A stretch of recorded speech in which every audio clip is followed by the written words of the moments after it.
چه امنیتی ها رو اطلاعاتی ها رو این هفته فهمیدی که من اصلا مسیر رفعیتش آره توی پشت میکروفون خودم اونجا بود گفتن آقا به خاطر که سلام نشون که هفته تشریف نیاوردی گفتم باشه گفتم باشه برو بیا الان پیش بیا من گفتم حداقل یه هفته باید بازداشت بشه حداقلش لایک سر و سه ستوده بودم برای سر یه بیارم بعد از نمیدونم چرا تو حسین میفهمی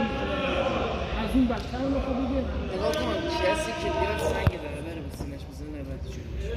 اینی فرق که الان گفتم ما بزنید رهبر بگم سری قبلی اسرائیل هم سنیه هم کیه همون رئیسش هم کیه میگه با ایران باید یه چیزی مشکل باشه ولی رهبر باید روش نکرد چون اینا